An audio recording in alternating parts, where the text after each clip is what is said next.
Model, 68 Plate Peugeot Boxer 2.0 Low Loader Luton box needs head gasket repair Euro 6 No Vat. Body, white, Luton box. Mileage, 130311. Engine, 1997 ccdw10 FUD. Transmission, 6-speed manual, front-wheel drive. Mechanical summary, starts with a bump start. Head gasket needs replacing, coolant is pressurising. Condition summary, bodywork is very clean and presentable. Interior is very clean and has plenty life left in it. Rear load area is very clean and tidy with loads of life left in it. Genuine honest work van which has been well looked after.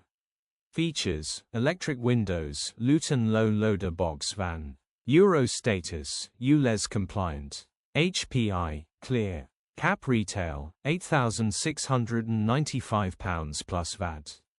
Contact us, 01564334664. Click the link in the description for pictures and more info. Alternatively, call